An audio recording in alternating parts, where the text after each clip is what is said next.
okay? Yeah, I'm good. What's going on? You all right? Welcome back, everybody. We have Sarah Boone, exclusive jail call, prison call recordings. I won't say never before heard because there is a channel that got them first. A relatively small channel, credit where it's due, and they deserve it. They are the first ones to get their hands on these jail call recordings, and that is a channel called, right here, Hear Me Out. Extra points from JSP because your username is cat related. We love that. If you don't know who Sarah Boone is, real quick in 5 seconds, she's a freaking weirdo, doofus, loser who's obsessed with cheese and cheddar, and she got sentenced to like life for zipping up her boyfriend, fiance in a suitcase while, she claims they were playing a drunken game of hide and seek. And she found him and decided to zip him up. He was hiding in a suitcase and she zipped him up in there. And then she got so drunk she passed out and died. And ever since she's been locked up, she's demanded cheese. She's done everything she can to get her hands on any kind of cheese. I can't make this up, people. Baby Belle Boone, the Chancellor of Cheddar. She has requested to the court before her trial that she's allowed to have cheddar-related snacks during the trial because her tummy gets to rumbling for cheese. She was caught in jail with an obscene amount. I'm pretty sure it was like half a ton of cheese hidden under her bed. And then when she went on trial, they asked her what she remembers about the night of the murder. And she specifically referenced, went and made myself a bowl of, I believe it was broccoli and cheddar soup. Without further ado, let's get started and let's hear what Sarah Boone was saying leading up to her trial.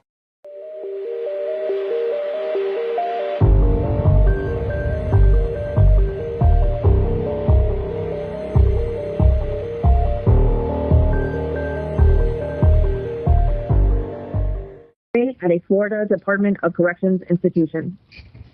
Hey, Sarah.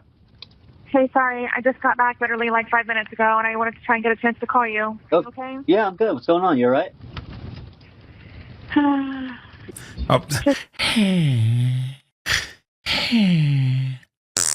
I'm not doing too good. I'm a little constipated from all the classic American cheddar I've been ingesting. Outside the real world for like however many hours. It's just heartbreaking. You what? Like, Say it again, Sarah. What happened? nothing. Fine. Just I was out in the real world in a real car and saw like fast food places and just life happening and just. I was out in the real world in a real car and we passed by a couple fast food places. For example, Macaroni Grill. I know they have cheese. Macaroni and cheese. We passed by McDonald's. They have cheeseburgers. We passed by Cheese Mart. I saw so much cheese. I'm sorry. It's very frustrating. So I just don't feel like walking out and crying all the time. Just I don't know how much more of this I can take. So I don't know when I could do my surgery. I think it'll be months. So Surgery? What kind of surgery does she need? Knee replacement surgery? Knee replacement surgery? What? Now, real quick, as you can hopefully tell from this video and even many previous videos before, there's a reason why viewers come to me for the most exclusive takes on what's going on behind bars for every hot true crime story. Just like there is a reason why Morgan & Morgan is America's largest injury law firm. Now, they're a firm with over 1,000 attorneys, and that's because they win a lot. And as someone who takes pride in the fact that I deliver exclusive scoops and updates before the mainstream media a lot, and I get there first a lot, I relate with Morgan & Morgan. In the past few months, for example, a client in Florida received $12 million. This is, keep in mind, after the insurance company offered a settlement of $350,000. Again, in Pennsylvania, a client was awarded $26 million, which, by the way, was 40 times the insurer's settlement offer. Even if you think your case is not worth millions, why not just start a claim and fight for what you deserve at least? Because Morgan & Morgan makes it very, very easy. You can start a claim. You can do it on your phone. Just a few clicks on your phone right now. You can start it. If you're injured, you can go ahead and easily start your claim at forthepeople.com/jumpsuit by clicking the link below or by scanning the QR code right here on screen. It's that simple.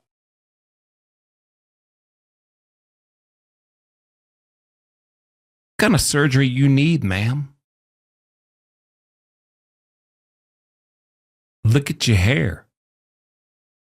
You got Matthew McConaughey called. He wants his style back. I don't know when they can do the surgery. Okay.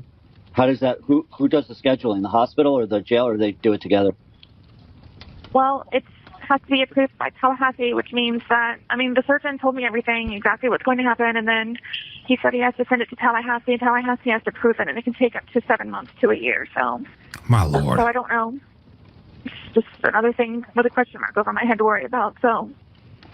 Okay. And then they moved me out of the dorm, so I'm really stressing about that. They moved you out of the place you got moved to? No, they will, though, when I have my surgery.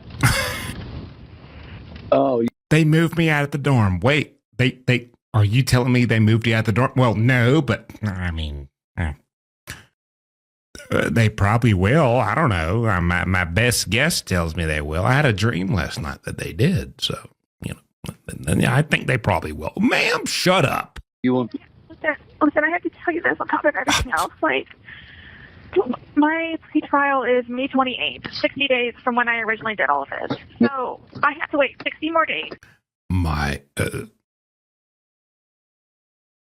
Before she originally did all of this. All of what? What did you do?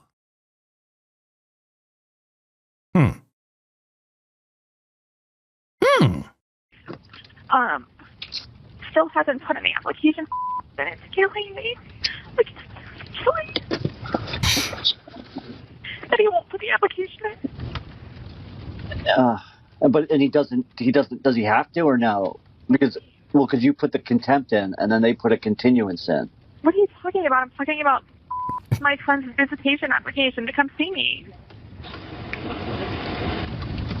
Right, but I know that he's stopped following his modification. Say anywhere, though, that I'm not allowed to see him. And phone calls and everything, there's nothing like that in there. It's just stupid alimony and just, I thought that, didn't he say that he wants full custody and to end all your custody rights? So she's talking about her other baby daddy, her first baby daddy she had a kid with. And she's complaining that she's not allowed to see the kid while she's in jail for murdering someone. How dare they? Which would then change all the visitation? That doesn't change visitation. It's his choice. Nothing's been set in stone, and he won't let me see my son, and I swear to God, he better hope he doesn't ever see me in person, because this is... What? Excuse me? He better hope he never sees me in person. Why is that? Because you'd zip him up in a suit, in some luggage? Locked up in luggage. You'd lock him up in some luggage? You'd corner him in a carry-on? You'd lose him in some luggage? You'd seclude him in a suitcase? You'd bury him in a backpack? Ma'am, you're sick. What do you mean he better hope you never see him in person? Ma'am, he will grab you by your Ric Flair haircut and slam you to the... really killing me, and I just want to see him, and wants to see me really bad, and just... I'm really going crazy. I really am going crazy. I agree. Really crazy. Why is it I agree. You are. Because it's my stupid 5-minute free phone call that I didn't know about, and otherwise I would have given it to somebody. So just... Can you call me back? I have to wait 30 minutes. Okay, well, give me a call back in 30 minutes. Sarah, I hate hearing you like this, but just remember, it's going to pass. And there's going to be brighter days. You're going to have days like this, and it's okay to be sad. I walk around crying all the time. I can't. My Call you back at 30. So let's hang up on us, okay? Okay, you got it. Bye-bye. Hello, this is a prepaid call from... Sarah? Yes, I know. I've been transferred to the Annex. ANNEX. ANNEX. And do you also know that you're going to be found guilty? GUILTY.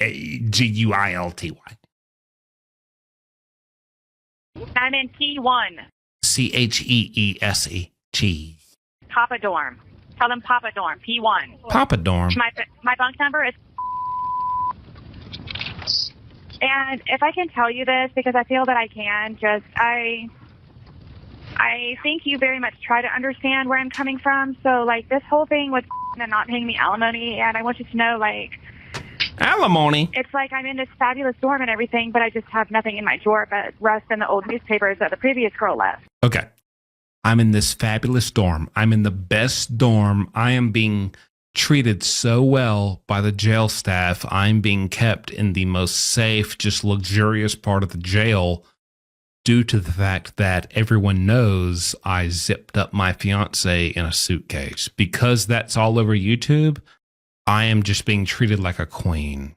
But, you know, I still have some complaints because I would like a couple grilled cheeses and some Kraft mac and cheese and some magazines. Cheese Weekly, the Cheddar Inquirer, and I'm not getting that. And so, you know, honestly, this isn't really living up to my I feel like I'm being oppressed a little bit. And if be paying me something, or at least, you know, just something, I would have something in my drawer. And it's just like out of $61,000, I'm supposed to settle for what he's trying to throw at me or nothing. Like, I could have been living comfortably, being like shaky and, you know, dysfunctional and just. Have you thought about sending him a letter and him and his attorney and saying, hey... I'm not doing that. I'm not surrendering ever. Okay. All right. If it were, Sarah, like... Yeah, and I'm not trying to persuade you one way or the other. I'm just being your friend and telling you kind of what I think. I would be concerned that, you know, you could go through this trial and you could walk away with nothing. What do I have now? Hey, what do I have now? That trial is going to cost him a lot of time and a lot of money. So, and they're trying to throw me out of $61,000, $6,000. $6,000 out of $61,000. You know that number? Because it's in the amended supplicated whatever it is. What do you think he would settle for? Ma'am, that sounded like a Harry Potter spell because it's in the amended Spectro Patronum Acamida of Levioso. What are you even talking? What are you quoting? What are you talking about? Excuse me? I don't have a crystal ball. I know he's a piece of shit and he's bitter and he's angry and he's sad that he has to live an adult male life now. But I don't know. I don't even know. He never even would try to explain to me the $6,000 and the number that he came up from that. Imagine a man taking care of a child that he had with Sarah Boone thinking, yeah, I don't think I should have to pay you alimony while you're in prison for murdering your next boyfriend. I got bigger things to worry about, i.e., our daughter, who I'm solely in charge of raising now that you're in prison for murdering your new boyfriend. And you have the audacity to feel outraged that you're not getting alimony from him. Oh my God, dude. I hope somebody locks her in a freaking suitcase in prison. I hope somebody puts her in a mattress. I mean, does it hurt? I mean, if you came up with a number, like say if you know, he said 6,000. So if you went back and said, no, I want 12,000 or 20,000, right? And I know that's, you know, I'm just throwing that number out there. Let's just say you said, yes, I would take 20,000 to not have to deal with this and have definitive security for the foreseeable future until I can get out of here, right? I mean, I don't see how it could hurt by just sending him a note, and I could also send it to his attorney saying, hey, you know, like, we're asking, you know. It's still the same thing. It's still the same thing. What you're trying to do is you're trying to get me to surrender. And I'm not trying to get you to surrender. I'm just saying, like, he's literally not. He's trying to get you a lump sum so that you can survive in jail and prison for the foreseeable future, because this is before she even went to trial. And so just if we're assuming you're going to like succeed at trial, which we know she doesn't, just for the foreseeable future, you have 20 grand, maybe settle for 15, which goes in prison. Oh my gosh, if you're just wanting snacks and hygiene and just like money to live and be able to purchase goodies, 15, 20 grand is, oh my gosh, like what a security blanket to have in there. And she's over here, you're trying to get me to surrender. Man, we're trying to get you to grow your hair out another 7 inches. We're trying to get you to take care of your skin. We're trying to get you to brush your teeth. We're trying to get you to quit eating cheese. We're trying to get...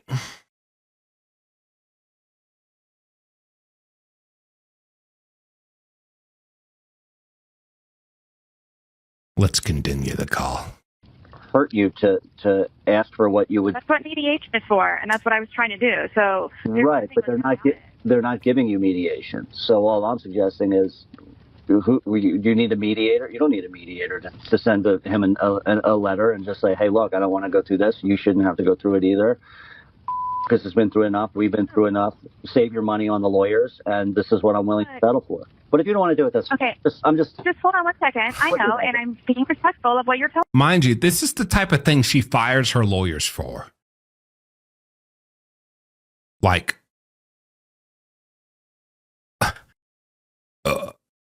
realistic legal strategies that benefit her, as well as just a sprinkle of common sense. Get rid of him. Get him out of here. I can't deal with him anymore. I hate him. He's against me.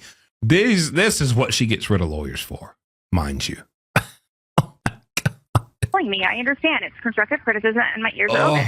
My thing is, though, you weren't on the call with me for the hearing, but they make it seem like is standing there, with his gnawing on the tips of his fingertips, with tears in his eyes streaming down his face, settled, worried out of his mind, and just a blob of insecurity and sadness. What does know about any of this? Is not in any of this. That's why I don't understand why people keep bringing up.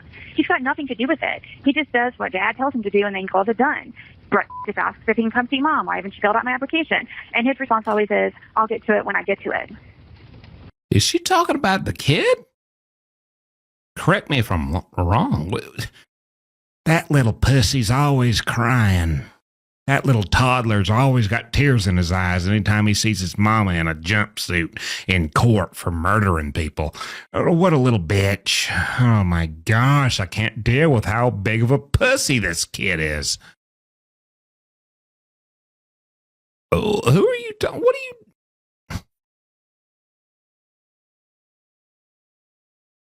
So if anybody's doing anything to him, it's if he throws his crumbs and his penis at me, ain't gonna make nothing different. Whether what? Knows it or not, it's just penis. Kind of neither here nor there. It's. I was just saying that as a way to kind of say, like, how would you approach them, and that would be the way to approach them, is to say, like, the way I would put it is like, that money and time that we'd be spending on a trial should be going toward our son. You do realize that his parents have furnished fully this entire everything, including his attorney, right? It's not a cent out of his back pocket. He works a part-time job if he has a job at all ever, because of the phenomenal amount of money that he has. You do realize that you zipped up your fiance in a suitcase and drank yourself to death while he suffocated and died. You do realize that, right? While you dreamt of blocks of Swiss cheese dancing around you in a circle, chanting hymnals.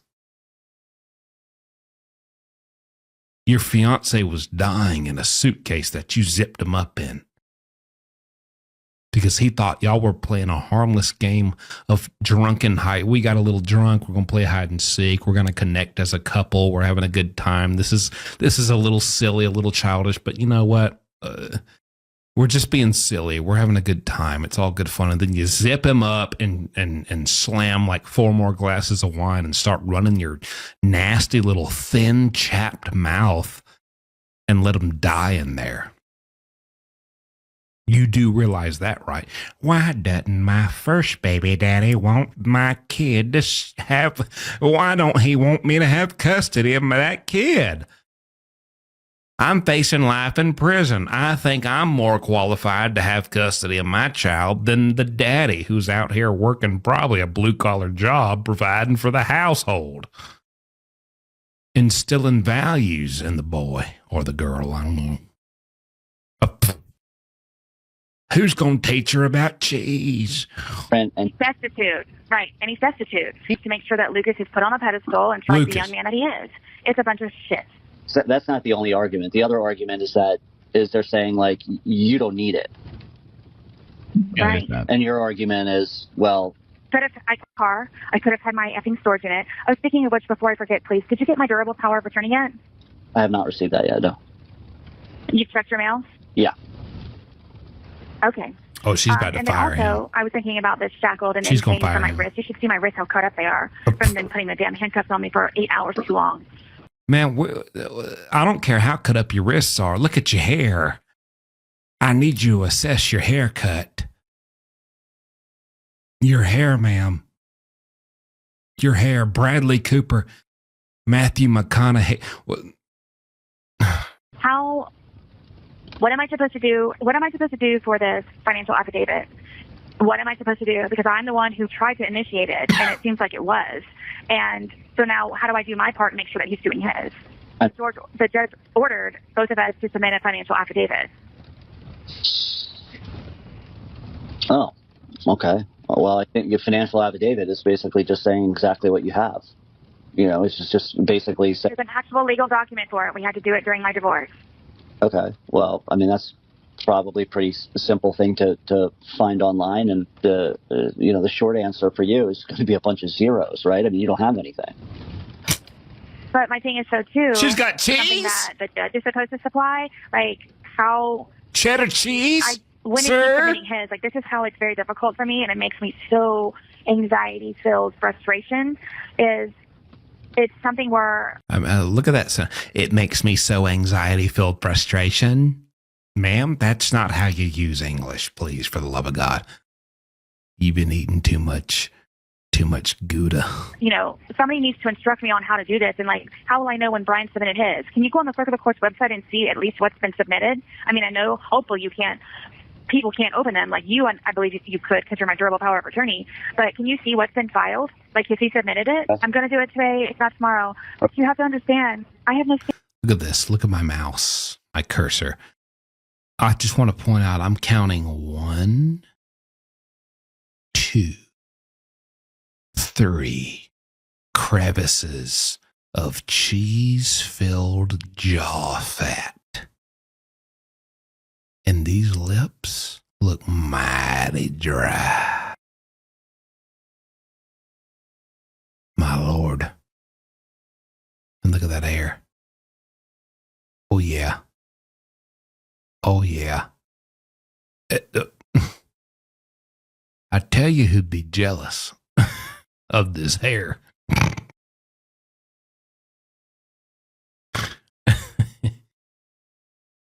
tell you, Lois from Malcolm in the Middle. Yeah.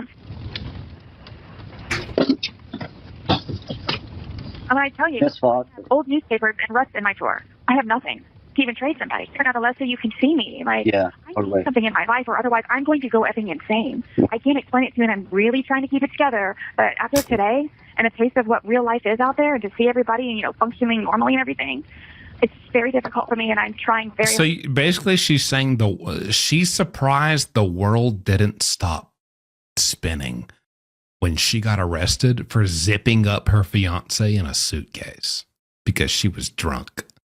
Hard to keep it together. But what did you see? You saw, like, people walking around? Everything. Yeah. Traffic, you know, people working. The office that I was in was like the office that I worked at. And I was thinking that I could do all of this that the one girl was doing. And just, it's, you know. What hospital? See, listen. What hospital? It was a doctor's office. Oh, can you look him up for me? His name is Seaborn Hunt. Mike Hunt. Just my sometime God. when you have 5 minutes, just look him on the internet to see if he's got 10 decent reviews. You're such a little bitch. Like, dude, I've done 10 years in prison. Like, this happens. You go on a prison bus, you go on a ride, that's like the good part of it. After so many years, you don't see the outside, and you get to go on a bus ride and get to see cars and a McDonald's, and you pass by a Walmart and people are carting their groceries, and you're like, oh my gosh, like this is real life. Like that's what's out there. And it's like it kind of reminds you appreciate the stupid little things that never mattered to you. And take note, citizens who have not been to prison and are not going to prison, there are inmates who drive by on this bus and they see you going about your mundane, petty, normal, nothing special lives as you see it. And they are envious. It just fills them with a burning passion.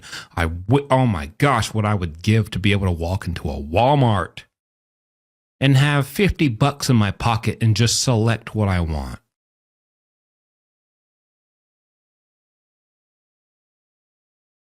That's how it is. That's how it feels. That's what she experienced. And it's messing with her mind. But make no mistake, she's not special. She's not seeing anything that other inmates, male or female, don't see all the time.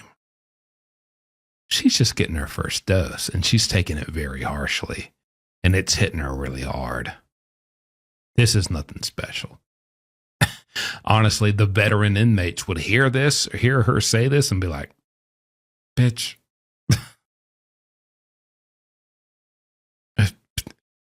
comb your hair, okay? Like, get yourself together. Like, what do you think this is, man? This is prison. Yeah. It's going to hurt when you see people going about their day-to-day life because you're in here hiding cheese under your bunk bed and getting caught with it. Yeah, it sucks. Shouldn't have killed your husband. Please. His name is Seaborn. First name is Seaborn. His last name is Hunt. H-U-N-T. That's a pretty cool name. And I have to tell you too, like, everything reminds me of, like, everything reminds me of. It's like the devil, man. It's just like everything reminds me of. So it's just. Oh. You know what it is? It's like. What is it? Has to go and. It's just like, oh my God. Hey, you know what it is? Yeah, you're a sociopath. You just literally changed, like, drastically changed intense emotions on the split of a freaking dime. His room away from. In order to talk to me, and then last night, you know what it is? We had a really good conversation, and he's like, "Mom, call me back in 30 minutes." So then my stupid self called back in 30 minutes, and nobody answered. So I called. Oh my God! And I called. Oh no! And I called for like 6 hours. God forbid he's driving, or he's in the checkout of Walmart when you called. God forbid his bank called him to talk to him about, a fraud charge. God forbid his niece called him about asking if he'd come to the homecoming to escort her. God forbid he has any type of life going on. But when you called approximately on the dot 30 minutes later, he didn't answer, and that broke your heart. My Lord, you better learn your place. You are nothing. I will let you. It's not because you're Sarah Boone. It's because you're an inmate. And now you're in prison. You are at the mercy of every fucking body you could ever contact. You are on their time, their terms, their life, their situations. Nothing you have going on matters. You better build your life around everyone else's if you hope to call them and gain sympathy and any favors, whether financial or anything else. You better humble yourself. She can't do that yet. She's still firing lawyers at this point for not following her genius plan that ultimately got her life in prison. Afterwards, and nobody answered. So I don't know. I don't know what's going on or why they did that, but I'm pretty sure. Why? You don't have to answer the phone. Jeez. Cheddar. So it's a lot. to the phone, so he didn't. Craft American singles. Over a 6-hour period. You guys don't get it when I tell you this, and I'm so tired, and God bless you. I'm so fucking tired if I told you so moment. I know how vindictive and vicious is and can be, especially with money and parents and resources behind him. So I know that this is what he's doing. He's probably encouraging, so just don't pick the phone up. You know you don't have to. There's nothing she can do about it. There's also nothing you can do about the fact that you're going to get life in prison for murdering your fiance. You don't understand how vindictive is. That he has said to me on the phone in front of how he used to make me feel when I was married to him. His entire family. And now I'm in prison, where they can all clap and do backflips and double high-five each other. God, he spent $2,000 on a fucking bidet. Do you understand that? Because he can't wipe his ass properly, he bought a bidet. And then nonetheless, his bathroom was so filthy, he put it in... He bought a bidet. He wants his booty hole clean, so he bought a bidet. Can you believe that? Toilet paper wasn't enough. Mr. Fancy Pants over here. Mr. Holy Moly. Mr. Holy Hole. He bought a bidet to splash up his booty. Can you believe that? He's too good to walk around like the rest of us with just a little bit of residue hanging on the rim and streaking our underwear just a slight bit. That will come off in the washing machine, so no harm, no foul, but still, it does rub off just a slight bit. He's too good for that. He's got to clean it all up right there and then. So he bought a bidet. Can you believe that? Jeez. And I'll never forget, like, Mom, I hate that he uses my bathroom when he has his own bathroom and won't clean it, and nonetheless bought a bidet that hated. $2,000 on a bidet, but couldn't pay me alimony? Not even $25. Hell, give me 15. Just throw me something. Well, let's be real. What are you going to do with alimony? Buy wine by the box? More wine to get more drunk to where I more quickly reach a state to where I will murder a man that I'm having sex with. You know, I mean, he's basically funding your progression to a mindset where you kill men. Day. And then told me about it. Does how much does his parents give him a year? Between $250,000 and $500,000 a year. How does that? Why do you think that they married to him for so long? You sure about that? How does that money come? Wait, whoa. He's Whoa. A year. How does that? Why do you think that they married to him for so long? She said his parents give him $250,000 to $500,000 a year. This guy can't believe it. Are you sure? Wait, whoa. Are my numbers correct? Is my math? Are you sure? Like that? Why? What makes you think they give him that much per year? Did you hear what she said? Let's rewind. Between $250,000 and $500,000 a year. How does that? Why do you think that they married to him for so long? Why do you think I stayed married to him so long? This stinky little short-haired bitch. She stayed married to the man that she's demanding custody of a child from and alimony from solely because he was given so much money by his parents. That's the sole. She just admitted, I only stayed married to him for so long so that I could find a way to steal this money from him and benefit and siphon these finances off of him. Why do you think come on, get real. Why do you think I even stayed married to him for so long? It was because he was getting $250,000 to $500,000 a year. I needed a lot of money for hair treatment so that I could keep my little, I'm not going to say it.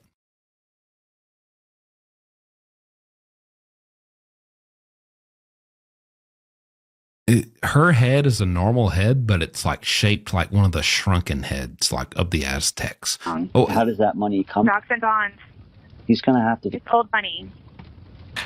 Why do you think I've been seriously adamant about this financial affidavit and then his bank statements for the last 5 years of everything that he paid for? Plus, he has an $8,800 Uber Eats credit card that almost pushed him into bankruptcy. Do you understand that also?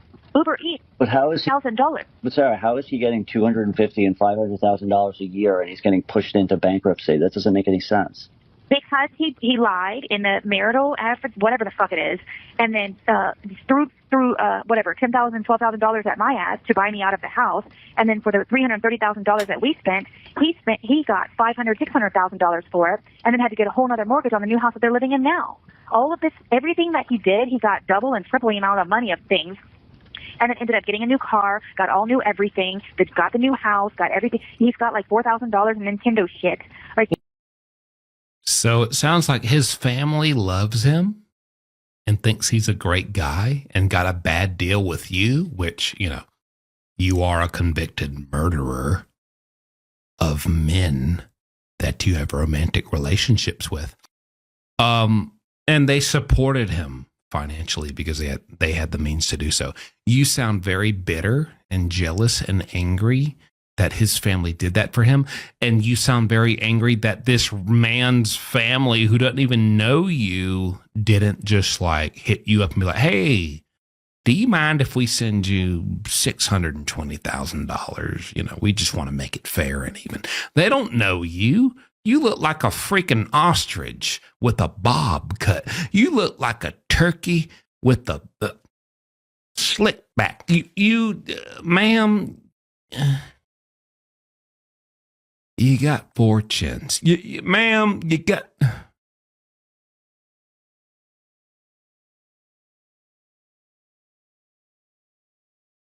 don't understand. Yeah. Buys. Right. Some pretty big windfalls with the equity in the house. He's got his parents who are giving, you said, around $250,000 to $500,000 a year. But at the same time, he's also filing for bankruptcy. How is that even possible? This was something that Lana told me, I don't know, however many years ago, but she even forwarded it to me on my tablet at county, where it stated that, I don't know if it was bankruptcy, but it was something where he was, the creditors were after him over an almost $9,000 credit card with nothing but Uber Eats on it. Maybe his parents have stopped supporting him. I don't know. I just know that he's got $2,000 to spend on the bidet, $2,000 to buy plane tickets for a trip. How dare he spend $9,000 on Uber Eats? I mean, yeah, I murdered my current boyfriend by suffocating him in a suitcase. But, I mean, screw that. How dare he spend $9,000 on Uber Eats, which honestly, sir, from me to you, how dare you? No, genuinely, if that's true, how dare you spend $9,000? What are you ordering? What's so good? What's so tasty?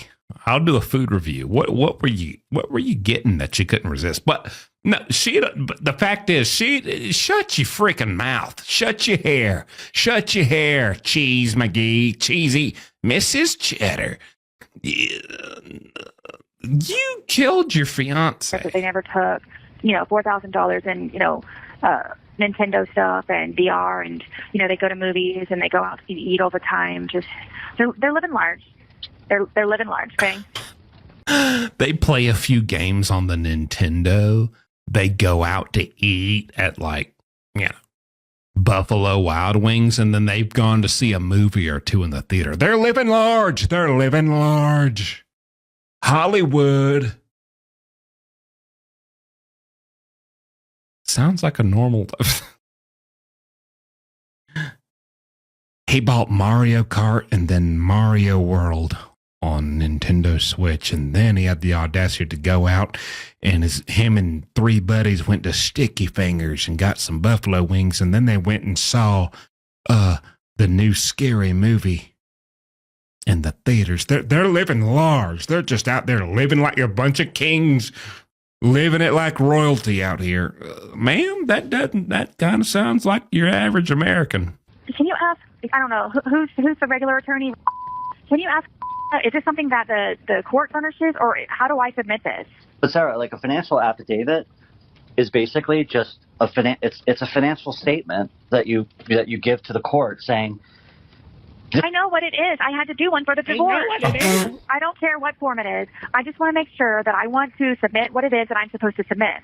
And if there's a time frame on it, when is he supposed to submit his? I know there's no way that we're supposed to be waiting 60 damn days for this to be submitted, for her to review it and then say, okay, now what? And then have pretrial what? He's trying to push pretrial or trial like 2 or 3 days afterwards. A huge help here would be if we could get the judge to appoint you an attorney. I'll trade in my life. Do you understand? Listen, I will trade in my life for the rest of it. Whatever I need to do, please, God, see if you can get me an attorney. I'm pregnant. Just please. Yeah. So I think what we need to do is we need to ask the judge for the court's help. Is it like a secret where, they don't just, they don't offer it because they don't want to pay for it? Or like, I don't understand why nothing's been done for me or anyone else in the past. And please, if you've got your pen and paper or whatever it is, please write down, please call. And then please find out about this financial affidavit. Like, I want to make sure that, how am I supposed to get mine? You have 1 minute remaining. Bookmark it or whatever you do on your computer, and I'll call you tomorrow too. All right, I'm just stressed out of my mind. Lord have mercy. I know. Keep your head up. I'll call you tomorrow. Keep your hair gelled and combed and mighty stiff. My goodness. Oh, wow. And there's your insight. Why did Sarah Boone fire like 8 lawyers? There's why. She thinks she knows everything. She's trying to tell everybody what to do and what you need to know and just how to correct you. Like, nobody wants to hear that crap. Ma'am, you suffocate. Why are you talking about this guy? You murdered George in a suitcase. That's it, because you got drunk. Anyways, let me know. Do you want to hear more calls from Sarah Boone? What do you think about these calls? And we are officially back, baby. So keep tuning in, and I'll keep posting. See you next time. Sarah Boone, I caught you hiding cheese. Hey. Welcome back, everybody. You all seem to love the previous video with Sarah Boone's jail call recording and just all the wild stuff that was going on in that phone call. So we're going to go ahead and see it through. I believe there are 6 phone call recordings in total. We're going to react to all of them. So I have not heard this one today. We are going to listen together and react right now. Let's just go ahead and jump right into it and see what's going on in Sarah Boone's world.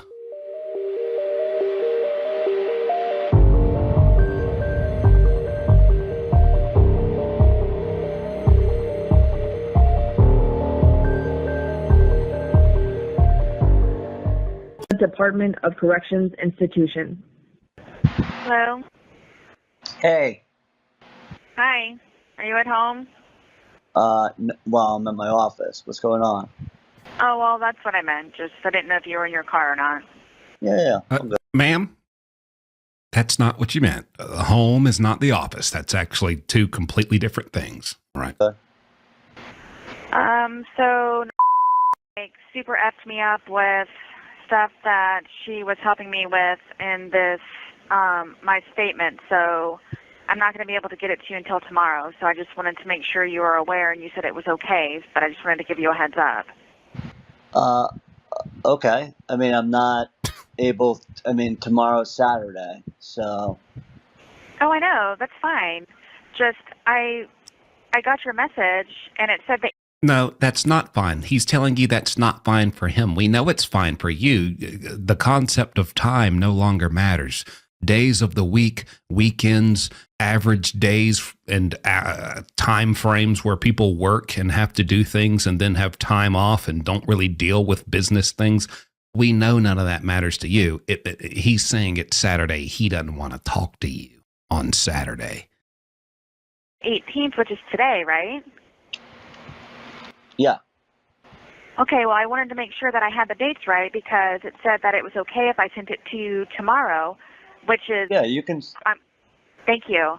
Totally effed me, dude. You don't understand. I know she's trying to be helpful, but I cannot describe it to you. Like, I've had to do an entire section, and I was like, look, if I have to call you so you can explain it to him because you're not going to be happy because a complete section has to come out and be re-added. I have to redo a whole section. Okay. Okay, well, I'm taking it to heart when you say, okay, it's the... Why does this guy sounds like he doesn't know? He didn't have a clue what she's talking about, or if he does, he doesn't give a single crap. He does not give one slice of cheese about what she, okay. Ma'am, don't you got a pair of socks to wash in your cell block sink, like by hand? Don't you got some water to heat up to add to your ramen noodle pack? Like, what do you, leave me alone. What are you calling me for? Attorney's fee section. So, the information that she had was wrong, so that has to come out. Just send me the completed thing. And then once I get that, I mean, is it an easy fix? You want me just to do it now? No, it's not an easy fix. Okay. I mean, it is, but, I mean, all you have to do is delete that section and then just re-add my section. Okay, so it's an easy fix. What are you talking about? Dude, I see what these lawyers... I'm so glad we're getting to hear these calls because I see what these lawyers were talking about. And she fired, what, like 12 of them? Oh, my gosh. Like, imagine dealing with this doofus every day with the Miss Krabappel from The Simpsons haircut. Like, what is it, lady? Like, everything she says goes against the thing she just said previously, or she says something after that just completely cancels out what she said. Like, no, it's not an easy fix. You can't do it right now. Well, actually, it is. Well, nah, it's kind of not. All you have to do is delete this and add this. Ba-ba-de-ba. Okay, ma'am, please. Okay. I don't want to fuck. Don't do anything yet. Okay. I'll let you, why don't you just do, you knock it out, send it to me. We have, yes. So let's just make sure it gets done right. Thank you. You don't understand. Like, I've been typing and crying at the same time just because of, like, how mean these girls still are to me. And it's just, I just can't even begin to tell you. And it's just, you know. Wait a minute. You mean to tell me the girl inmates in jail are mean? My word. Well, we're really getting the scoop on jail life, aren't we? Can you believe it? Extra, read all about it. Inmates are mean. What do you mean? I thought you're not in there playing Candyland and Uno? You're not... Wow. Oh, I can't imagine what you're going through. Did they say something about your haircut? I bet they said something about your haircut. No, I don't even get off my bunk unless it's to make a phone call to you or to go to the bathroom, and I go right back to my bed, and it's just how just cruel they are. And I sit on my bed, and I'm working on this, and, you know, it's just it's been never ending. My surgery still hurts, and it's just insane. Like, this is literal insanity, like hellacious insanity. That's how I describe this. Hellacious. How are they cruel to you, Sarah? What do they do? Oh my gosh, they talk about me nonstop. They curse at me. This one girl, she swings from my bunk to get off of her bunk rather than going up and down the ladder. And I, who have a 7-inch incision from my surgery, go up and down this 7-rung ladder. And I was very polite to her, and I said, please, in all due respect and in every possible good manner, can you please just not hang on my bed in order to get off of yours? And she called me a dumb bitch over and over again, and she goes, who the fuck are you? And you, like, your precious white girl shit, you don't want me to touch your bed and all this other stuff. And then I ended up, I said, no, it's called personal space. So then for the rest of the day, and then even when she thought I was asleep, kept calling me a dumb bitch over and over and over and over again. And then, like, I had been trying to go around and ask to see if I could get... Well, ma'am, I think she might be onto something. If the cheese fits in the sandwich, then, you know. If the shoe fits, why would you even ask her that? Ma'am, you suck. You're annoying. You're a doofus. You're a nobody. You have no status in there. You're going to really ask somebody. And I know what she's talking about. I know the bunk beds she's talking about. Let me tell you something. Nobody uses those ladders. They're not optimally built for you to actually, like, you know, use them efficiently to climb up to your top bunk. So she's doing what is more just natural and convenient for her to get down from her bunk by using your bunk. If you don't like it, deal with it. That's jail, and you ain't even been to prison yet. Oh, it gets worse. Like, where do you think you're at? Mr. Rogers' neighborhood? Excuse me, neighbor. Hi, diddly dee. Would you mind not bothering me? What are you doing? I only get off my bunk to pee. I mean, look at her little face. Somebody keeps grabbing my bunk. At some type of commissary or something, and the one girl told me that I can go clean all the toilets with my toothbrush. So it's like just nasty people, and I was... They are tearing her up in there. Oh my gosh, that's awesome. Reading my Bible, and this group of girls that are next to me that are on the top bunk also, you know, I have to act like I'm ignoring them, talk about, oh, that she thinks she's high and mighty, and she reads her Bible, and then this, and then that, and then this, and this is why she's here, and all this other mess and everything while she reads her Bible. Now, real quick, as you can hopefully tell from this video and even many previous videos before, there's a reason why viewers come to me for the most exclusive takes on what's going on behind bars for every hot true crime story. Just like there is a reason why Morgan & Morgan is America's largest injury law firm. Now, they're a firm with over 1,000 attorneys, and that's because they win a lot. And as someone who takes pride in the fact that I deliver exclusive scoops and updates before the mainstream media a lot, and I get there first a lot,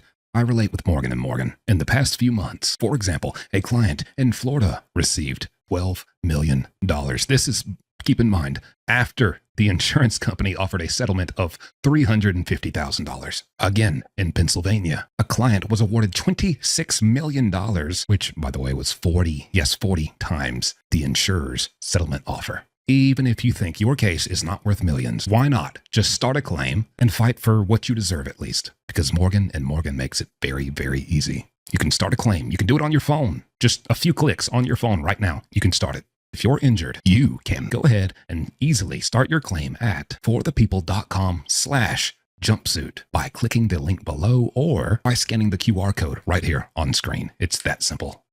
Bible, Bible, Bible. And just... Bible. Yes, that's the book for me. I got caught in my cell with a half ton of cheese. The Bible. they don't stop. And then the one girl next to me who keeps calling me a dumb bitch because I asked her to not swing from my bed to get off of her bed, I said it's just a disruption. The whole bed shakes. And I've had to rewrite things. I can't concentrate on this motion that I'm writing and everything. I'm a nonstop dumb bitch. And then, like, everybody turns around and looks, and there's 81 other girls that turn around and look, and they're like, and then they laugh and clap and fist bump and chest bump and all this other stuff when somebody's mean to me. Awesome. So it's a group effort. That's awesome. That's honest. I love that. I love it. This is great news. This is good news. This is great news. This is feel good content right here. This is wholesome. I love to know that you're going through that, and the entire cell block can like unify over their disgust of you freaking loser, you cheesy little doofus. I can't ask my neighbor anymore for her deodorant because she's running out of it, and I'm being claimed that I use it all. Ma'am, why are you... You're complaining that your neighbor doesn't want you slathering up your cheese pits with her deodorant? That's a complaint? Oh my God. How about you use your own? I really officially have no deodorant. So what I did today was I used a bar of soap and I just rubbed it under my armpits really good when it was wet. Yeah, welcome to jail life. It's what a lot of people have to do. Jesus. Well, it's called consequences for your crimes of we got to focus on killing someone. That's what happens. You know, things start to suck, believe it or not. Let's just get this thing done. Please.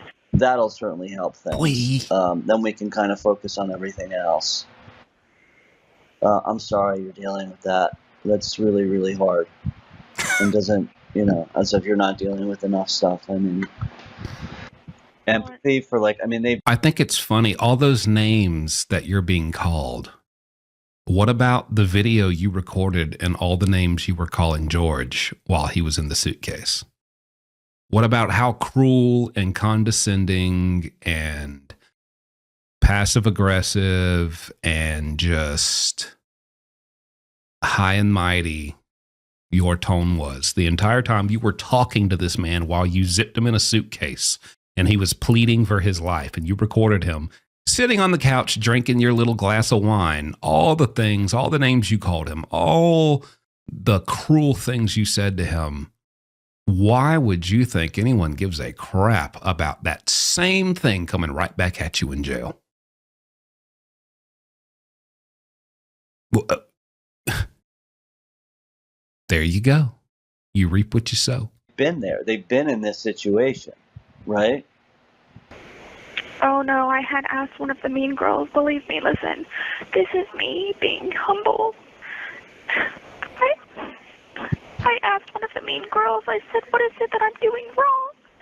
And she goes, you're fresh meat. We're going to tear you apart, and then walked off. You're fresh cheese. You're fresh cheese. We're going to tear you apart and put you on our sandwich. You're going to compliment the bologna so well.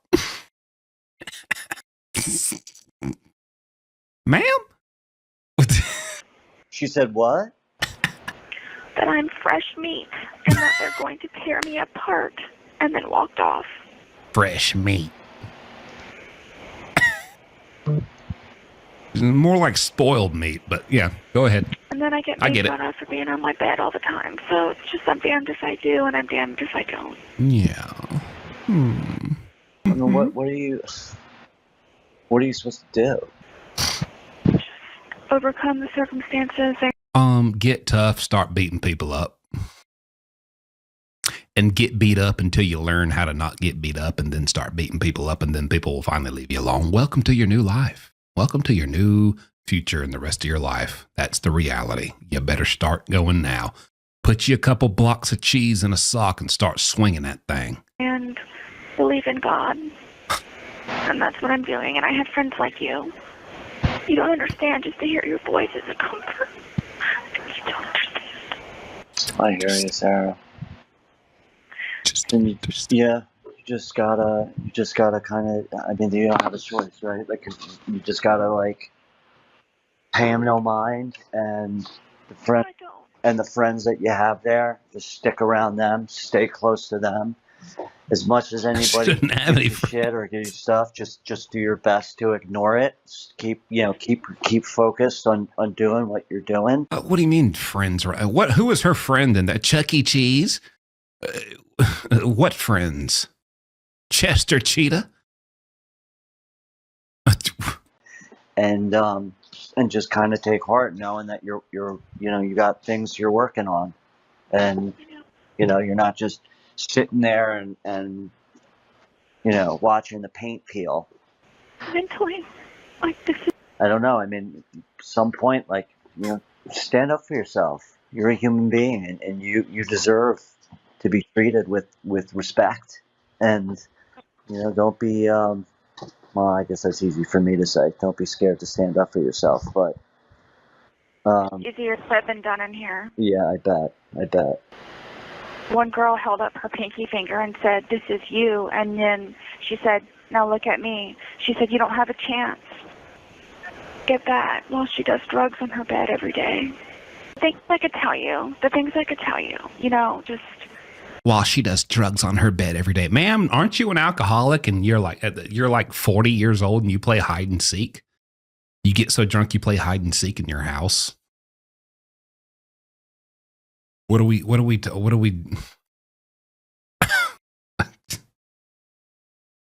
And honestly, I don't believe that. That sounds like something out of a bad movie. She held up a pinky finger and said, "This is you. And this is me. You're a pinky finger to me." I think she was trying to tell you something else about what she wanted to do with that pinky finger. Never mind. We're not going to go there. This is family-friendly channel. Let's continue. Please, all I can say is thank you foremost for doing this pretrial statement for me, and this has taken a lot out of me, and it's not over yet. Remember, still, I have to go back to county and hope that I walk back with some dollars in my pockets and my son in my arms. So I'm going to work on finishing this last little bit, please, and I'm going to send it to you. Please, God, we got to get it out this weekend, okay? We can do it. We got it. I'm on it. When are you guys going to come see me? I'm really gunning for the first week in August. Would that be okay with you? Listen, I'm with you guys. I go to this trial supposedly on August 25th. So whatever it is, however it is you guys need to do it, then that's fine. Just... Okay. You know, I'm not breathing down your neck. It's just No, you need to see a friendly face. I mean, you have some people that you're fairly close with? I mean, I wouldn't say close with. Just, I mean... When I do go outside for the 5 minutes that they peel the tablet out of my hand, I go walk around outside with them. Just, they talk about the same things, and, you know, it's just predictable, you know, nonsense, but, you know, it's just people that at least I feel somewhat comfortable to walk around with, so it's just very difficult for me to find any type of association or connection with a lot of these people in here. That's what makes it difficult also. Ah, yes, you're too intellectual to connect with these miscreants. Let me tell you something. The reason she's having such a hard time, I mean, there's been more notorious people who have done more infamous, awful, notorious things, even just, you know, women inmates. And they have gotten along just fine in women's prisons. Women's prisons on average are much, I mean, significantly less violent and deadly than men's prisons. Women's prisons, as you can imagine, are very cliquey, very social interaction oriented. Okay. That just goes to show you, I mean, the same reason that she finds a way to fire 12 lawyers and just finds a problem with everyone. And even the people who got their hand, the people we're listening to her talk to on these phone calls, they're trying to make a documentary about how Sarah Boone is innocent. And they only have so many phone calls because after so many phone calls, Sarah Boone found a problem with them and cut them off and quit talking to them. And so they pretty much recouped their losses and investment into her by releasing these onto the internet on Patreon, you know, first on YouTube to try to get paid for the views. And then they scrubbed YouTube because people were, you know, like me, were taking the calls and reacting to them, and put it on Patreon behind a paywall to just try to get any type of money behind it. Point is, people who were going out of their way, investing time and money and effort into making a whole documentary about how she's innocent to free her, she found a problem with. And just parted ways. She's problematic. She has no social skills. And when you're in a place, like she said, you're with 80-something other women. When you go in there and we have seen you constantly are the victim. I'm the victim. People are always doing things to me. And then you say things that contradict the thing you just said before the thing you just said. And just, you make no sense and just, oh my gosh, all this fake crying and fake emotion and just, oh, woe is me. Everyone's getting me and I'm just such a victim. And that doesn't really go over well socially.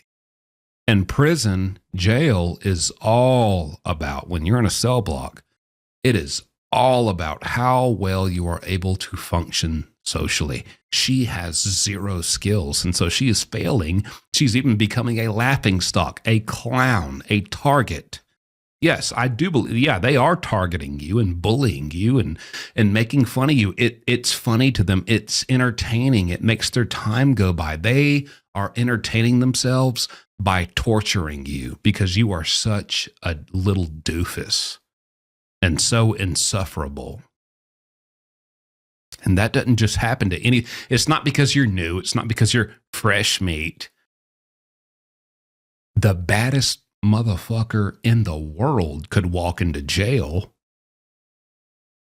and technically they'd be fresh meat, but I bet you, I bet you they're not going to get messed with, and I bet you they're going to make friends real quick and everybody's going to embrace them and be real nice to them because they're dangerous and they're capable and they know what they're doing and they know how to navigate through this social structure. It's not about being new.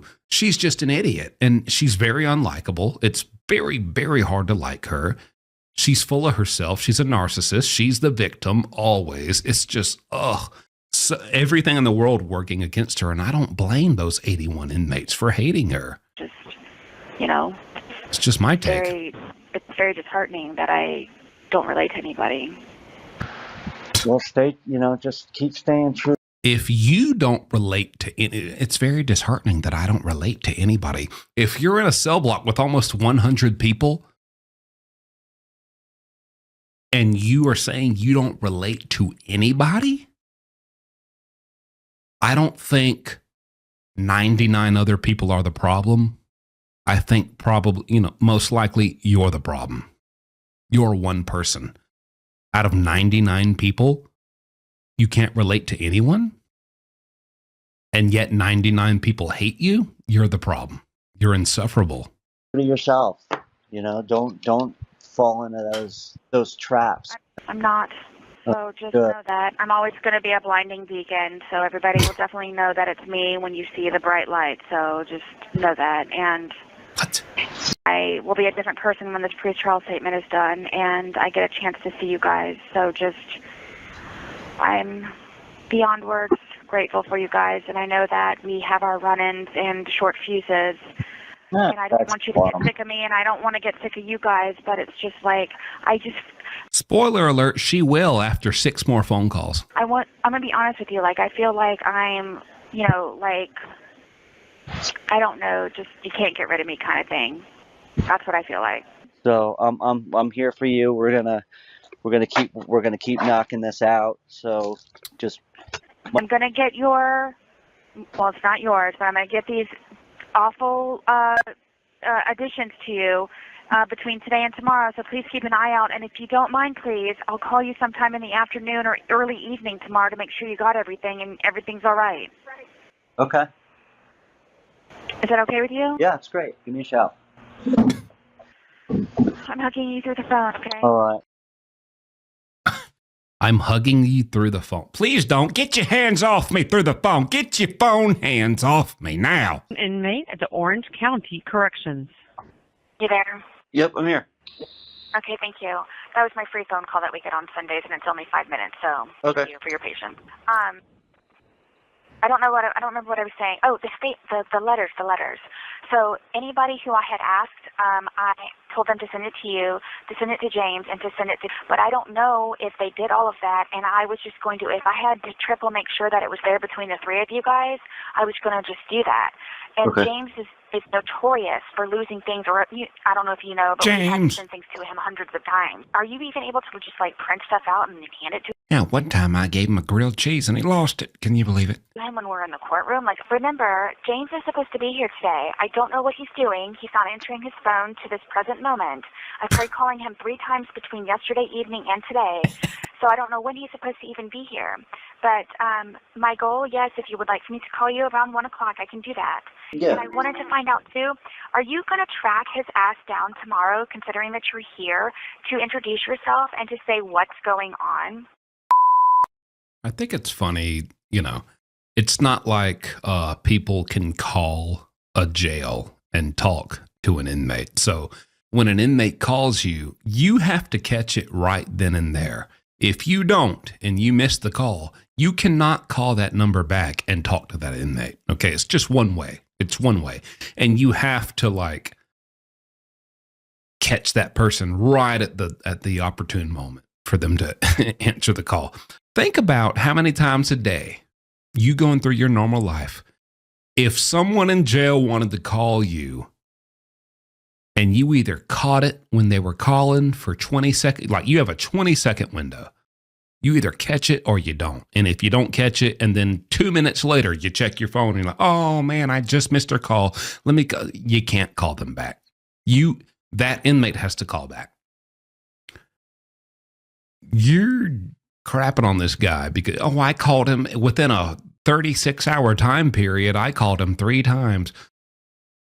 He could have been on a date with his wife. He could have been in the movie theater with his phone silenced. He could have been at work. He could have been doing anything better than talking to you. And this is like that's the threshold it takes for her to like fire a lawyer, you know, like we're seeing it right now. Like that's how easy it is for her. Ridiculous. And she wonders why she's not getting along with anyone in jail. Wait for him in the courtroom afterwards to let him know, and I'm going to tell him, please go introduce yourself. And try and talk to him and see if he had a minute where I can, figure out what the hell's going on with the family law thing and everything else. Yes, and while you are in his face, like, I totally please take advantage of his time, because other than this, once I'm sentenced, it's like, peace out, so. Yeah. Yep, 100%. Goodbye. Okay. And yes. How are you feeling? Are you like nervous, or what's going on in your head?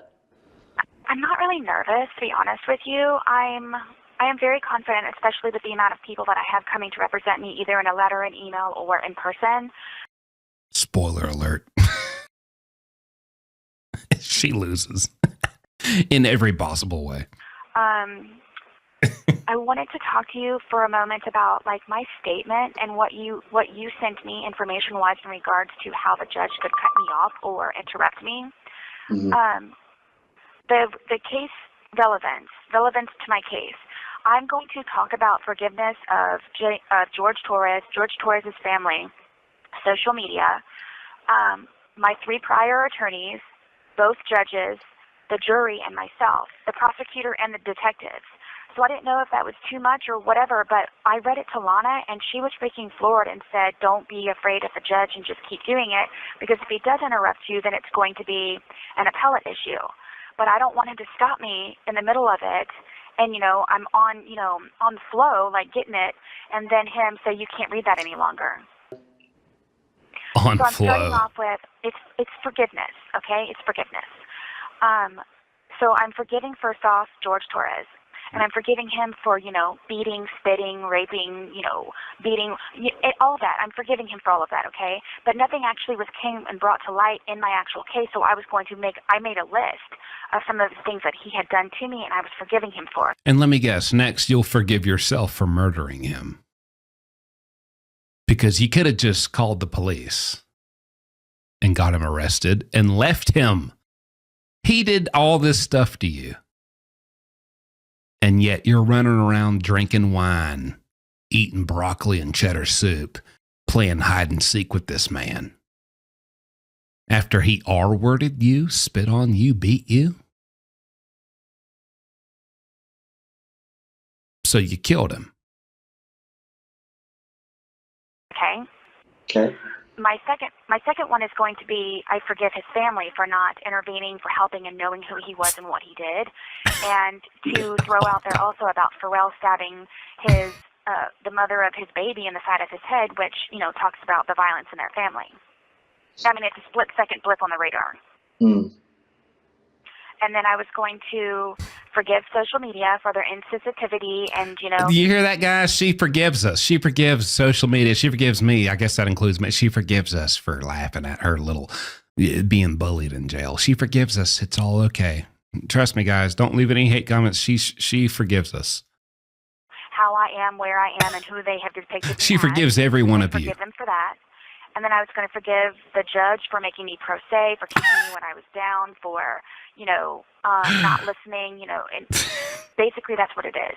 And then I was going to write, and then I wrote about the detectives and their trickery and coercion and, why didn't they take the bloody pillowcase of mine? Why didn't they take the butcher knife and the garden claw? Why didn't they do anything like that? So I'm forgiving them for that.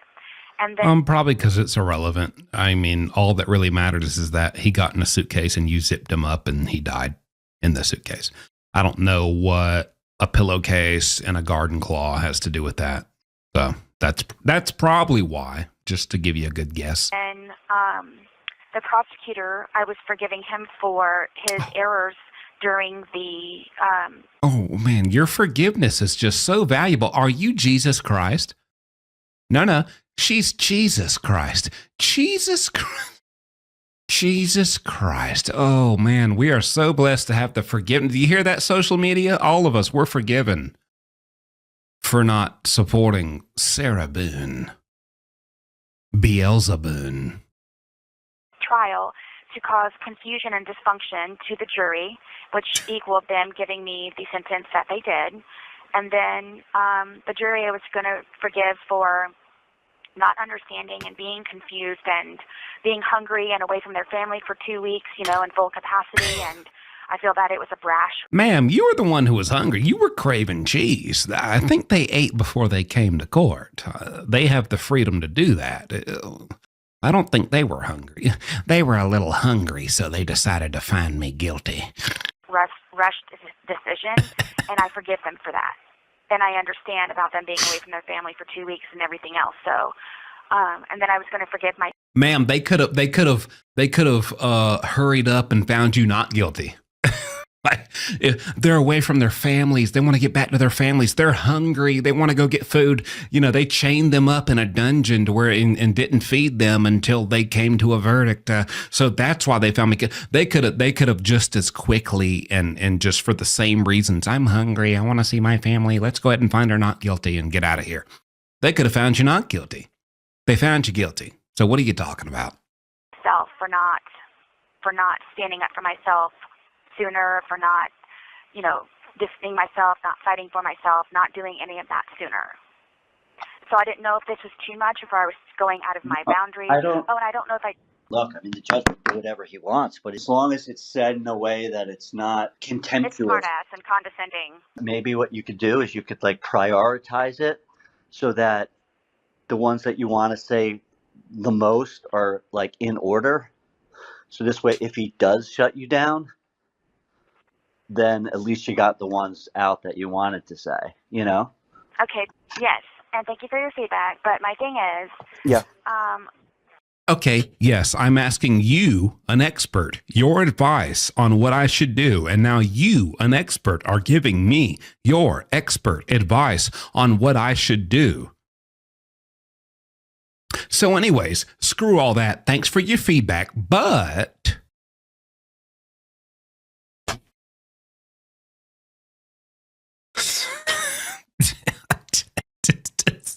You can't make it up. First off, it's not what you think it is. Ma'am, I don't think your haircut is what you think it is. It's hideous, and you think it's not. So that's first off. Maybe after I read it to you. So maybe at 1 o'clock, if you had 15 minutes, or maybe another phone call, I would like to read it to you. Okay. Okay. Yeah, that would be great. But my thing is, though, it's a professional fuck you. Excuse me. It's a professional fuck you. Yeah. And how dare you? I don't want him in the middle of it to say, what does this have relevance to my case? And it is my case. My entire, every detail that I'm giving to you right now, as everyone on the face of the planet knows, this is part of my case. It's not just specific case details. The specific case details are specific case details because of how I got to that point. So there's a lot and everything that is involved in my case, which is what I'm trying to let the judge know. Food for thought. Can you imagine, just a little bit of cheese for thought. Can you imagine George having, and I'm not saying he was perfect, because he wasn't, because I am, from the police reports and arrests, I am sure that, I do believe it would, it's double-sided. I believe she abused him, and I believe he abused her. It was an abusive relationship on both ends. And that's not okay from either end. That's not okay from her. And that's not okay from him. That being said, can you imagine, just set that to the side. Can you imagine being George or any man or any family member or just any person in her life and trying to have a conversation or a debate or an argument with her?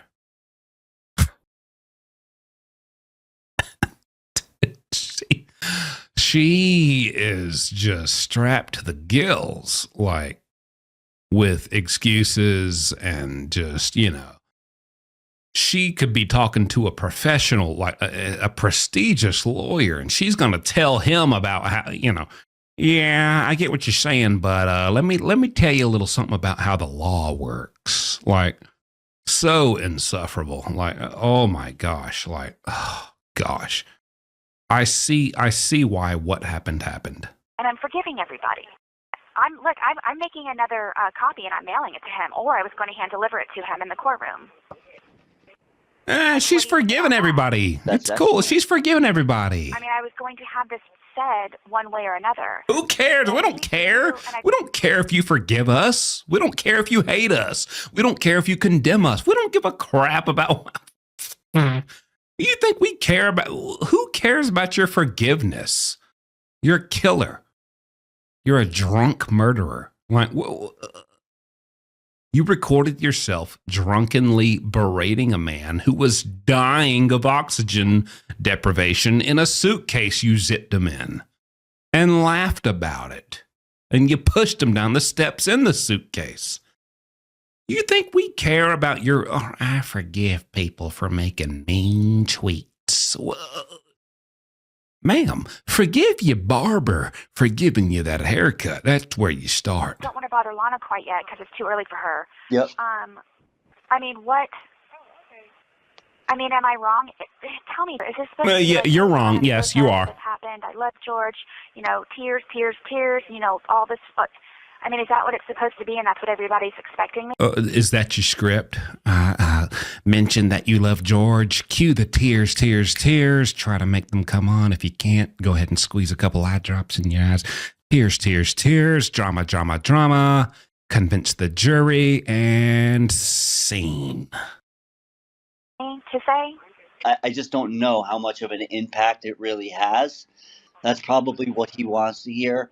I personally doubt that it's going to have much of an impact on what his final sentencing is. Not going to happen. So one of my things, the only part that I'm kind of concerned about is, okay, I'm telling you this now, it's in your face, hardcore, point blank between your eyes. That's what Lana said. So my thing is, though, like, in regards to relevancy, in one of them, I'm forgiving Bankowitz and Hobson and Cashman for taking $46,000 of the JAC money, precious money, to help aid indigent defendants like myself. So I don't want him to say, what relevancy does that have to do with anything? Well, it's part of my case, and it's what I've had to live through. Well, did they take $46,000 specifically for your case, or just? It's part of what I've had to live through. What about what George didn't live through? Imagine being zipped in a suitcase and begging and pleading for hours as you slowly lose oxygen. And this ugly, turkey, unsalted chicken thigh looking woman is sitting there recording you swirling her little glass of wine around that she got from Publix, running her mouth as you lose your life. Nobody cares. Nobody cares. You suck. Go to prison. You did what you did. Eat it. Live with it. Look at your little stupid, little thin, little mouth. Your little thin mouth. That looks photoshopped, honestly, and it's not. What's crazy is that this frown on her face is not photoshopped. This is real. Have you ever seen, like, how does a human being's mouth even make that motion? It's honestly a bit disturbing. Look at it. It's just. Yes. So all of them went and boo-hooed to the justice system, somebody, and they ended up having a hearing just for me, and supposedly how awful and monstrous and just how terrible I was, and they all asked for $15,000, and Cashman asked for $16,108. So it's all of this shit that they lied about, and then they, in my opinion, robbed the JAC and robbed me of my, precious dollars. Just read it to you at 1 o'clock. Okay, read it to me at 1 o'clock. I hope you have a super day, and I will Call talk to me you at here in a little while regardless. Okay? All right, call me at 1. Bye-bye. Thank you. An inmate. Yeah, all right, I'm done listening. Get, please, ma'am, just stop. Shut up. I'm out of here. See you tomorrow. Oh my gosh, I've listened all I can listen to today. Oh my gosh, she is insufferable. I genuinely hate her. Tune in next time. We got like 4 more calls to do, so we'll keep it going. Until then, I will see you next time. Sarah Boone gets officially sent to her new home, Lowell Correction Institution. After refusing to take a deal for a lesser sentence, Sarah Boone will be in prison for the rest of her life. But before that chilling night, where Sarah put her boyfriend George Torres in a suitcase. I can't breathe, babe. That's on you. Sarah Boone was just the girl next door. All of the people that was in Sarah's life has now came forward and shared their experiences with Sarah. Looking at pictures, you can see the transformation from American sweetheart to villain. In 1992, Nickelodeon premiered a new game show for kids called Nick Arcade. Hosted by Phil Moore, the show consists of 2 teams of contestants played 2 initial trivia rounds, with the winning team advancing to the video zone to play against the virtual video game wizard of the day. It gave the feel like you were inside the video game. Now, this show ended up getting canceled, and it only aired 2 seasons, but can you guess who was a contestant on this game show? Yes, no other than Baby Belle Boone herself. Your partner there, Sarah, likes to hang out at the mall. Now, what do you do while you're just hanging at the mall, Sarah? Well, check out guys and spend money. Check out the dudes and spend the cash. Your cash or like parents' cash? Mine. Oh, okay, well, good. Red team. Zebra, zip code, and zipper. Sarah was accompanied with her brother, John Tyler Paulson, now a registered sex offender. Sarah and John ended up winning this game show, and what they won was ring pops and an old boombox from the 90s. Sarah is now at one of the largest women prisons in the country. She will be joining Daria DiPolito and Catherine McBanua on who could be the most evil bitch in Florida. So if you've seen the beginning of the video, then you've seen that Sarah Boone was on Nick Arcade, a game show on Nickelodeon back in the day in Orlando, at the studios in Orlando, right? I don't know if she's ever been slimed before, pause. But Sarah Boone was, on there saying, talking about guys and all this shit. Like, she was the same way she's acting is how she acts now. That's why we were playing that. We're going to play a little bit more of that. She was also accompanied by her brother, which is a registered sex offender. Chomo alert, John Tyler. Disgusting. Every time I start to feel even a little sympathy for Sarah Boone, I'm reminded why it's so hard. She still hasn't accepted reality. Sarah is serving a life sentence, yet she talks like she's just waiting for the right moment to walk back into the real world. She genuinely believes her appeals are going to magically undo everything. She genuinely believes people owe her money, owe her support, owe her a second chance that she hasn't earned. And that's the part that shocks people. The disconnect. While the rest of the world sees the tragic facts of the case, Sarah is still living in this bubble where she's the victim, where everyone else is to blame, and where freedom is just around the corner. It's that mindset that makes it almost impossible to feel bad for her, no matter how hard you try. An inmate at the Orange County Corrections. You there? Yep, I'm here. Okay, thank you. That was my free phone call that we get on Sundays, and it's only 5 minutes, so okay. Thank you for your patience. I don't remember what I was saying. Oh, the letters. So anybody who I had asked, I told them to send it to you, to send it to James, and to send it to. But I don't know if they did all of that. And I was just going to, if I had to triple make sure that it was there between the 3 of you guys, I was going to just do that. And Okay. James is notorious for losing things, or I don't know if you know, but we've had to send things to him hundreds of times. Are you even able to just like print stuff out and hand it to him when we're in the courtroom? Like, remember, James is supposed to be here today. I don't know what he's doing. He's not answering his phone to this present moment. I tried calling him 3 times between yesterday evening and today. So I don't know when he's supposed to even be here. But my goal, yes, if you would like for me to call you around 1 o'clock, I can do that. Yeah. And I wanted to find out, too, are you going to track his ass down tomorrow, considering that you're here, to introduce yourself and to say what's going on? Wait for him in the courtroom afterwards to let him know, and I'm going to tell him, please go introduce yourself. And Try and talk to him and see if he had a minute where I can, figure out what the hell's going on with the family law thing and everything else. Yes, and while you are in his face, like, I totally please take advantage of his time, because other than this, once I'm sentenced, it's like peace out, so. Yep, 100%. Okay, and yes. How are you feeling? Are you like nervous, or what's going on in your head? I'm not really nervous, to be honest with you. I am very confident, especially with the amount of people that I have coming to represent me, either in a letter, an email, or in person. I wanted to talk to you for a moment about like my statement and what you sent me information-wise in regards to how the judge could cut me off or interrupt me. Mm-hmm. The case relevance to my case.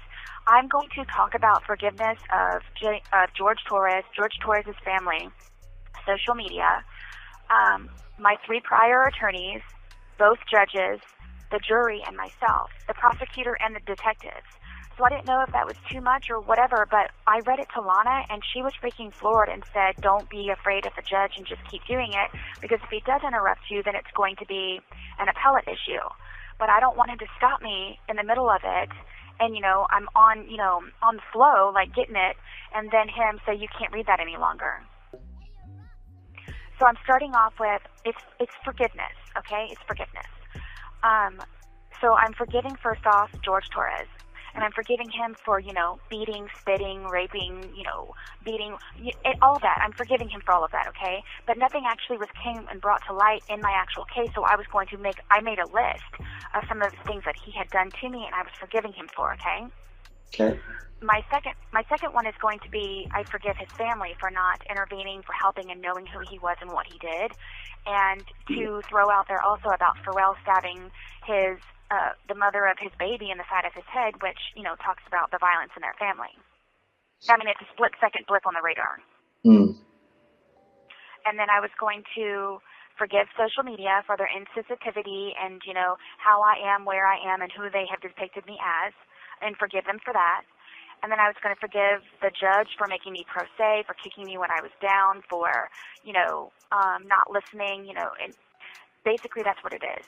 And then I was going to I wrote about the detectives and their trickery and coercion and, why didn't they take the bloody pillowcase of mine? Why didn't they take the butcher knife and the garden claw? Why didn't they do anything like that? So I'm forgiving them for that.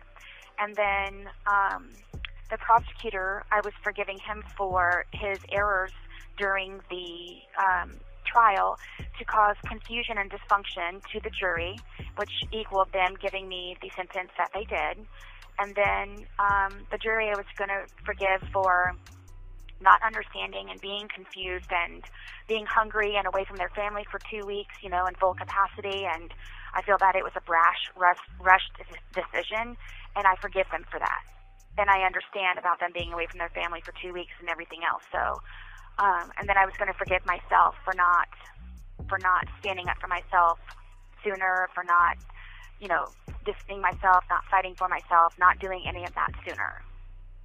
So I didn't know if this was too much, if I was going out of my boundaries. And I don't know if I... Look, I mean, the judge can do whatever he wants, but as long as it's said in a way that it's not contemptuous. It's smart-ass and condescending. Maybe what you could do is you could, prioritize it so that the ones that you want to say the most are, in order. So this way, if he does shut you down, then at least you got the ones out that you wanted to say, Okay, yes, and thank you for your feedback. But my thing is, yeah. First off, it's not what you think it is. It may be after I read it to you. So maybe at 1 o'clock, if you had 15 minutes or maybe another phone call, I would like to read it to you, okay? Okay, yeah, that would be great. But my thing is, though, it's a professional fuck you. Excuse me. It's a professional fuck you. Yeah. And I don't want him in the middle of it to say, what does this have relevance to my case? And it is my case. My entire, every detail that I'm giving to you right now, as everyone on the face of the planet knows, this is part of my case, not just specific case details. The specific case details are specific case details because of how I got to that point. So there's a lot and everything that is involved in my case, which is what I'm trying to let the judge know. And I'm forgiving everybody. I'm making another copy and I'm mailing it to him, or I was going to hand deliver it to him in the courtroom. I mean, what do you think about that? That's excellent. I mean, I was going to have this said one way or another. But I need for you, and I don't want to bother Lana quite yet because it's too early for her. Yep. I mean, what? I mean, am I wrong? Tell me, is this supposed to be like, oh God, I'm so sorry that this happened. I love George. You know, tears, tears, tears. You know, all this. I mean, is that what it's supposed to be, and that's what everybody's expecting me to say? I just don't know how much of an impact it really has. That's probably what he wants to hear. I personally doubt that it's going to have much of an impact on what his final sentencing is. Not going to happen. So one of my things, the only part that I'm kind of concerned about is, okay, I'm telling you this now, it's in your face, hardcore, point blank between your eyes. That's what Lana said. So my thing is, though, like, in regards to relevancy, you know, in one of them, I'm forgiving Bankowitz and Hobson and Cashman for taking $46,000 of the JAC money, precious money, to help aid indigent defendants like myself. So I don't want him to say, what relevancy does that have to do with anything? Well, it's part of my case, and it's what I've had to live through. Well, did they take $46,000 specifically for your case, or just? Yes. So all of them went and boo-hooed to the justice system, somebody, and they ended up having a hearing just for me, and supposedly how awful and monstrous and just how terrible I was, and they all asked for $15,000, and Cashman asked for $16,108. So it's all of the shit that they lied about, and then they, in my opinion, robbed the JAC and robbed me of my, you know, precious dollars. I'll just read it to you at 1 o'clock. Okay, read it to me at 1 o'clock. I hope you have a super day, and I will call talk me to you at here in a little while regardless. Okay? All right, call me at 1. Bye-bye. Thank you.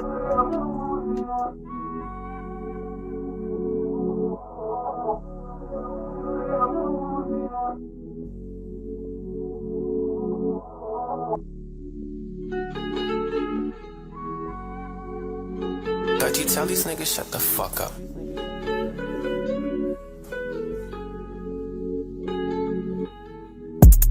I got drunk and locked myself inside a suitcase. I was looking for the goddamn toothpaste. Sarah Boone is my first mate.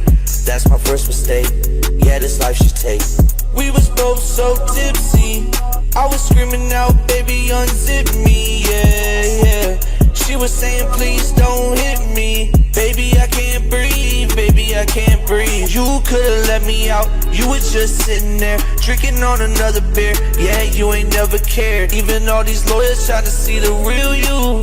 Think about the shit, bitch, I could've killed you, but I didn't. Drunk emotions that I only felt for a minute. I didn't mean to hurt you, baby, I just wanna hit it. But I would never kill you or take you out the picture. I packed myself to heaven and you was the one delivered. Let's talk about the Sarah with the messed up liver. Let's talk about the Sarah that is a bad sister. Let's talk about the Sarah that be staying so spoiled. That's why she can't keep a man or a damn lawyer. I got drunk and locked myself inside a suitcase. I was looking for the goddamn toothpaste. Sarah Boone is my first mate. That's my first mistake. Yeah, this life she take. We was both so tipsy. I was screaming out, baby, unzip me, yeah, yeah. She was saying, please don't hit me. Baby, I can't breathe, baby, I can't breathe.